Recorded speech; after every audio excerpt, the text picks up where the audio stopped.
What it do, Scrap My Family?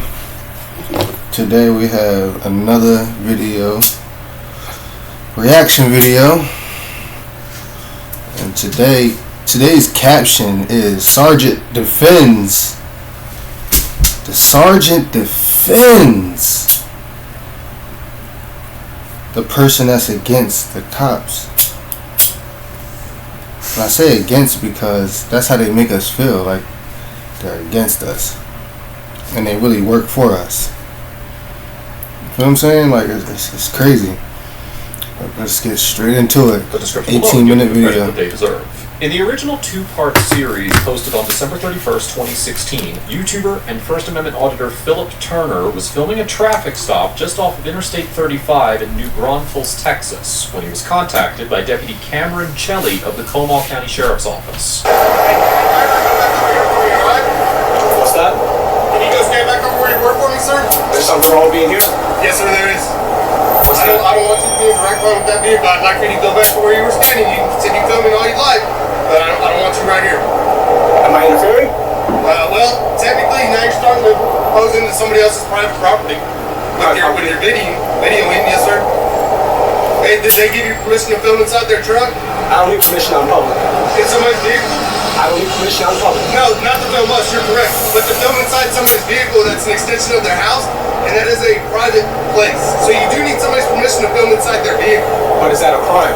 One of the deputies informs Mr. Turner that he cannot film the inside of someone else's vehicle without their permission, even if that vehicle is in a public place. And as we've discussed many times on ATA, the First Amendment protects the right to film anyone and anything within plain view of the public eye, because individuals have no expectation of privacy in public. Although the deputy claims that the vehicle is an extension of the owner's home and a private place, the diminished expectation of privacy an individual has in an automobile is well established in court decisions. In the 1976 case of South Dakota versus Opperman, the U.S. Supreme Court concluded that, quote, the expectation of privacy with respect to one's automobile is significantly less than that relating to one's home or office. First, the Opperman decision pointed to the fact that, quote, automobiles, unlike homes, are subjected to pervasive and continuing governmental regulation and controls, including periodic inspection and licensing requirements. As an everyday occurrence, police stop and examine vehicles when license plates or inspection stickers have expired,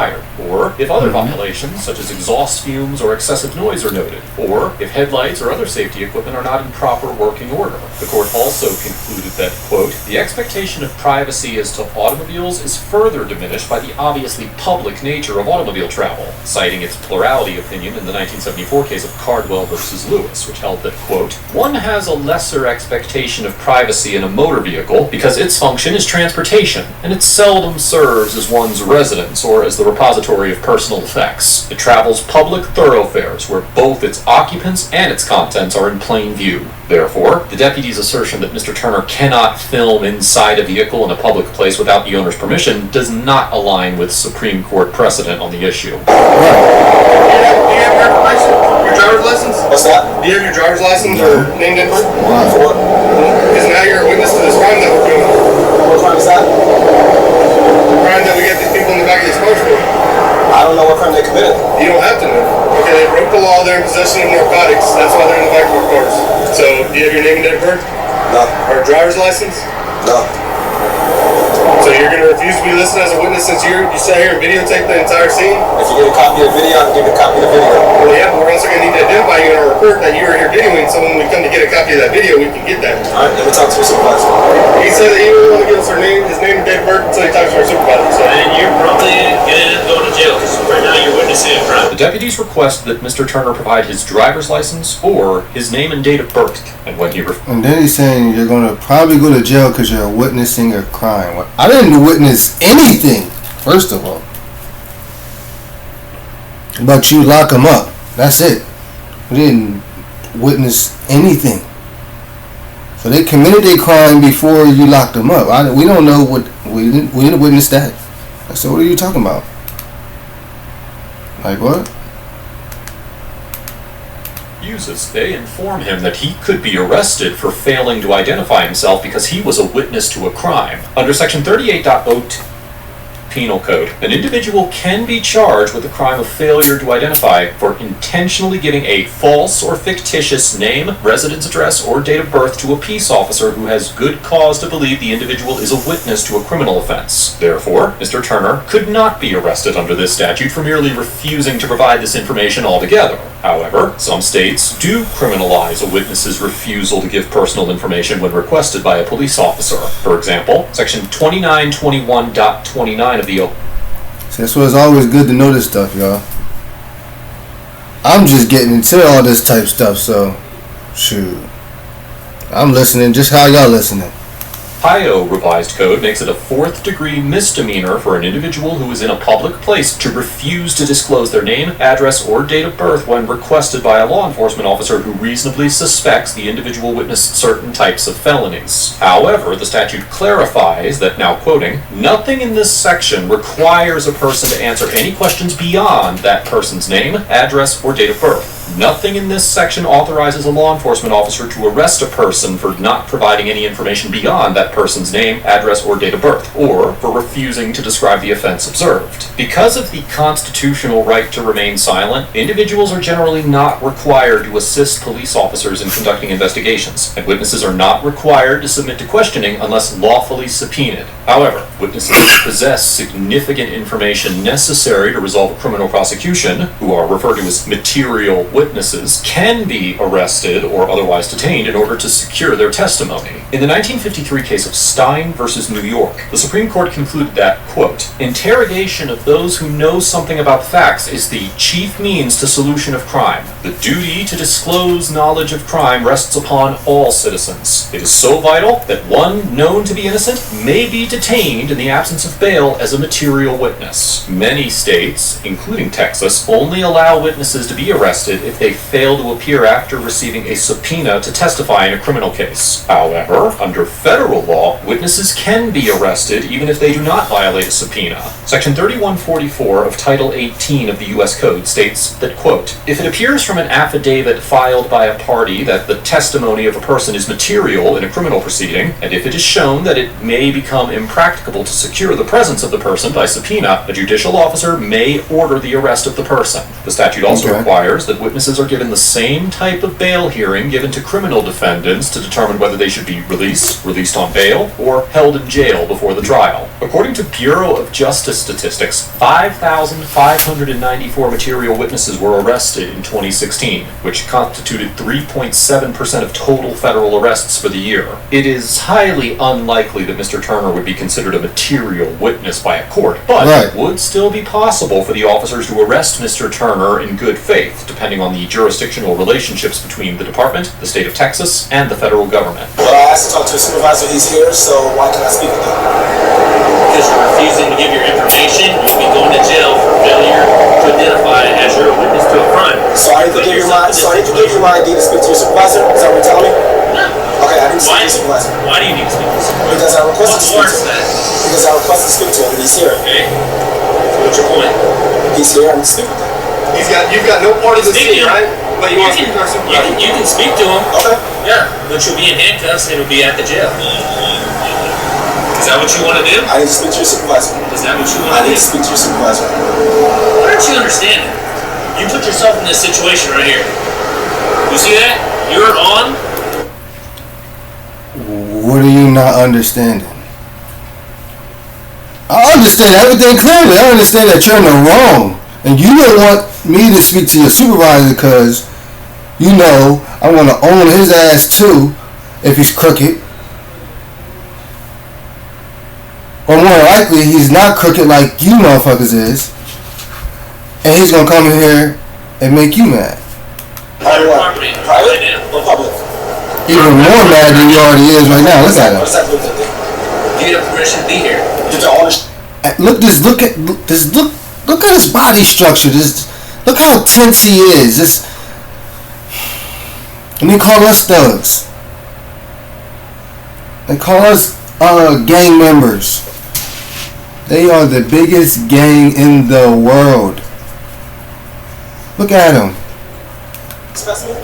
Well, this guy. He doesn't want you here. Just read this man right now. He wants you to leave. Read his body Before language. Mr. Turner, who was standing just outside a fence surrounding the entrance to a Camping World RV sales lot, that he is filming on private property and that the owner would like him to leave. Although the First Amendment protects the right to free speech in public places, including filming police interactions, it does not require private property owners to accommodate speech by others. The First Amendment states that Congress shall make no law infringing upon the freedoms of speech. Now, although the Supreme Court determined in the 1925 case of Gitlow versus New York that First Amendment freedom of speech is also protected by the Due Process Clause of the 14th Amendment from state government restrictions, the courts have repeatedly determined that it is impossible for a purely private party to violate the First Amendment. Therefore, the First Amendment only protects against government restrictions on speech. This concept, which is referred to as the state action doctrine, means that private citizens do not have public constitutional obligations, and that the property owner was not required by the First Amendment to allow Mr. Turner to film on his property. However, Mr. Turner did not violate Texas law by filming the interaction. Section 30.05 of the Texas Penal Code states that an individual commits the offense of criminal trespass if the individual enters or remains on or in property of another without effective consent, and either had notice that the entry was forbidden or received notice to depart but failed to do so. The statute defines notice as oral or written communication by the owner or someone with apparent authority to act for the owner, fencing or other enclosure obviously designed to exclude intruders, a sign or signs posted on the property or at the entrance to the building indicating that entry is forbidden, the placement of identifying purple paint marks This is what I wanted to get to. posts on the property, or the visible presence on the property of a crop grown for human consumption. But because Mr. Turner was filming outside of the fence, and there were no signs indicating that he could not stand there, he did not have notice that entry was forbidden when he began to film. And, until the deputies told Mr. Turner that the owner wanted him to leave, he had not received notice to depart. It is highly unlikely that Mr. Turner could be legitimately arrested for criminal trespass under these circumstances. After the deputies informed Mr. Turner that the owner of the property has requested that he leave, the deputies then retrieved the Camping World manager to deliver the message in person.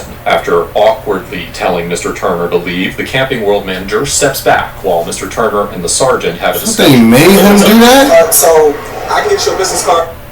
Yeah. But this is what I do. I film on public officials on public property. I'm a journalist. I gather content for stories. That's cool. But this officer here was telling me that I had to move back over there. I couldn't stand over there. And I was asking him why. He told me that I wasn't allowed to film inside the vehicle here. But I mean, that's their privacy too. We gotta get their consent to go in, so it makes it any different for you. well, that's to go in. Yeah. But I'm not going in. I'm just observing. That's kind of like equivalent to this is his property, but I can't film it because it's on his property. You see what I'm saying? Yeah. It doesn't make sense, and it's not against the law. Okay. So he needs to get educated on that because that's clearly not the case. Okay. Now, am I in here or am I free to go? Pretty cool, man. I'm here. I came all the way from Panic. We need to identify him. You need to identify me? Yes, sir, I did. For? Because you're a witness to a crime and you say you reported the whole crime. I don't know what crime was committed. I told you. I didn't see And then anything. you said that you soon identify yourself as you spoke to our sergeant. Now you spoke to the sergeant, so I need to get your name and date of birth. I can give you a copy of the vehicle. I'll give you a copy of the video. I don't need a copy of the I can give you a business I need your card. identifying information so I can list you You in need the your report ID. as a witness. Yeah. And he's still going though. Like, But right now you're failing to ID as a witness to a crime. Hey, That's what's your first name? I'll give you my first name. It's Philip. Philip. Yes, I'll give you that. Best case scenario, that female and that male says that we did something against the law. Eight cops against one person, right? So you know who I would want? I would want the guy that was not even involved in this to be my witness. So that's what we're trying to explain to you. So you as a Because witness? you're part of any type of information that anybody comes. We're gonna have to ID him because he's in our cameras now. Gene, I already got his business card. He already identified himself. So you gave his name and date of birth and all that Yes, stuff? I've got it all right I said here. I can go get a business card too. I said that. Well, that's fine, but here's the thing. You can't leave until we identify you. Like I said, I already told you. I'm a journalist. I gather content for stories. That's it. We have no problem with that, man. We just don't like the space. And that's what I told you earlier. I didn't have a copy video. No. Sergeant, am I free to go or am I being taken? Initially, the sergeant attempts to justify the actions of his deputies, and Mr. Turner was not given the opportunity to engage with the sergeant because their conversation was being interrupted by phone calls. In between each call, the deputies would Very try to convince professional. Mr. Turner to identify himself. But eventually, the sergeant hung up the phone long enough to have a conversation with Mr. Turner. I'm not in your face. If I were up in your face, then you would know. You need anything from him? You good? I'm good. You trying to? Right, cause y'all just doing way too much, and he knows better. This man right here knows better. That's all that is. Increases the heart rate, blood pressure. All right. How are you, man? You're not doing anything wrong, and but here's the deal. They got a point there. I mean, you're worst case scenario is that. Here's the deal. It's their favorite line. Go check out Here's the Deal's page. He'll show you. That's their favorite line. He said, you didn't do nothing wrong, but here's the deal. Let's listen to what he has to say. Well, we're not going to go there because I have a camera. I don't know your camera's going, so I don't need your camera. Now, if something were to happen to where, man, we get into a shooting or something or a fight and somebody gets hurt, then you know what? I'm taking your camera because that's so you got to be careful with that in the future. Okay, when you're doing this, because on that one, I'll tell you, there was a shooting on 6th Street that happened not too long ago, and I helped aid it in the catching the shooter. And I have a problem with that. No. But that's what's going on. It's not that I want your camera because I want you to stop doing this. It's just that, man, you would be surprised how many angles we need nowadays. I understand that. After speaking with Mr. Turner, the sergeant realized that he was not a threat and was within his rights to film the traffic stop. The sergeant allowed Mr. Turner to go free without identifying himself, but Mr. Turner offered to exchange business cards, and the sergeant obliged. In a video posted 4 days later, Mr. Turner visited the Comal County Sheriff's Office to file a formal complaint against the officers and file a public records request for the body camera footage. Although the clerk working at the front desk was rude, the officers were relatively cordial while Mr. Turner filled out the necessary paperwork, and the complaint was submitted without issue. It is unclear whether Mr. Turner sued the department or the deputies, but I suspect that filing a formal complaint was as far as he intended to go. Overall, the Comal County Sheriff's deputies get an F for displaying a fundamental misunderstanding of the First Amendment, misrepresenting the authority of Code 38.02, and maintaining a hostile and condescending demeanor throughout the interaction. Invoking the authority of Code 38.02 in an attempt to force a citizen or witness to identify themselves not only discourages other witnesses from coming forward in the future, but it also has the potential to corrupt the evidence that may have been available from their testimony. If a witness feels threatened by the officers, then it is unlikely that their testimony will be reliable in court, and their statements could potentially be dismissed altogether. If the deputy's objective was to identify Mr. Turner as a witness, then the deputies should have de-escalated the situation and asked for Mr. Turner's cooperation. Instead, they accused him of trespassing, illegally recording, failing to identify himself, and a host of other crimes. It is clear that the driving force for this interaction was the egos of the deputies and their ignorance of the law. If the sergeant hadn't intervened, well, then this interaction would likely have had a different outcome. Sergeant Montañez gets an A- because although he initially attempted to validate the conduct of the deputies and was operating under certain misconceptions about the law, the sergeant engaged in a productive dialogue with Mr. Turner, realized that he was within his rights, and allowed Mr. Turner to go free without being forced to identify himself. Once the sergeant was able to engage in a dialogue with Mr. Turner, the tides began to turn in his favor. Sergeant Montañez took the time to listen to Mr. Turner, and ultimately made the decision to... Because you know he was fucking right. It's like, if they don't have one thing on you, they try to get another thing. See, first they tell them, oh, you can't be recording right here, da-da-da-da-da. Oh, now you're recording to stop, so you're a part of the investigation now because you recorded to stop. Talking about these people are locked up for drugs and all this other stuff. Y'all seen them when they brought them drugs and y'all stopped them. We didn't see none of that on this camera. So what are you talking about? Then they try to go get the dude from across the street, talking about he don't want you to be here recording, when you're across the street for one. It ain't like you're on their side of the sidewalk in a public place. They just knew they was wrong all around the board, bro. Should be crazy. I'm telling you, know your rights, man. Don't let them just punk you, because that's basically what they be trying to do. Just trying to punk people, bro.